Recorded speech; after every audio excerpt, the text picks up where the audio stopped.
कैसा देखते हैं इस फैसले को आप? जाहिर है शहजाद, एक मुतनाज़ फैसला है और अफसोस की बात है कि मुतवक्किल फैसला है। अदालतों के फैसलों की अगर तवक्को पहले से ही की जाने लगे कि अपना ही फैसला सुप्रीम कोर्ट नजरसानी में कलदम करने वाली है और उसका आगे बेंच कलदम करने वाला है, तो उसी से पता चल जाता है कि मामला कितना मुतनाज़ है। और जो फैसला आया है वो भी मुतनाज़ है और आज से नहीं है। जिस दिन से पाकिस्तान तहरीक इंसाफ को बल्ले के निशान से महरूम किया गया, उस दिन से सुप्रीम कोर्ट के फैसले मुतनाज़ और इलेक्शन कमीशन ऑफ पाकिस्तान का कंडक्ट मुतनाज़ रहा है। आप पहले एक जमात को बल्ले के निशान से महरूम करते हैं, उसके बावजूद वो जमात सबसे बड़ी जमात के तौर पर उभरती है। उसके बाद आप उसको मखसूस नशिस्तों से महरूम करते हैं। पेशावर हाई कोर्ट अगर फैसला दे भी दे तो सुप्रीम कोर्ट का अपना जो बेंच है वो फैसला देता है तेरा रुकनी कि नहीं, ये नशिस्तें तहरीक इंसाफ की बनती है और इलेक्शन कमीशन उस फैसले पर अमल नहीं करता। सुप्रीम कोर्ट के बेंच की तरफ से 8 जजेस की तरफ से 2 दफा वजाहत आती है कि अगर इलेक्शन कमीशन ताखीर करेगा तो इसके नतीजे होंगे। इलेक्शन कमीशन फिर भी नहीं अमल करता। फिर आपको पता ही है, तरामीम होना, आईनी बेंच बनना, बेंच बनने के बाद ये फैसला आना। मेरा ख्याल है पाकिस्तान की तारीख में जब जब जमहूरियत को नुकसान पहुंचाया गया, जब जब आईन और कानून की पासदारी बालादस्ती के खिलाफ मामला गए, सुप्रीम कोर्ट ने उसमें अपना हिस्सा डाला। भुट्टो साहब को फांसी देना हो, इसके अलावा नवाज शरीफ साहब के खिलाफ फैसले हो, और फिर अब ये फैसला चाहे वो बल्ले के निशान से लेकर अब तक के फैसले,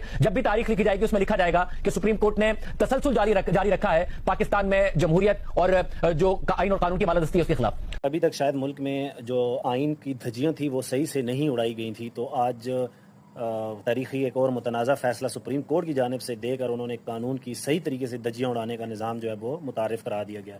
इन्होंने ये सुप्रीम कोर्ट को ख़त्म करके जो इनके इसके ऊपर एक और अदालत बनाई हुई थी, तो इसीलिए इन्होंने ये सारा काम किया है कि ताकि इनके हक़ में तमाम फ़ैसले किए जाएँ। तो अब आप देखें जो आज एक और मुतनाज़ा तारीखी फ़ैसला सुप्रीम कोर्ट की जानिब से मखसूस नशिस्तों के हवाले से सुनाया गया है, तो ये तो ऐसा फैसला है कि ऐसी जमातों को इन्होंने मखसूस नशिस्तें अलाट की हैं जो शुरू से ही इन सीटों की हकदार ही नहीं थी।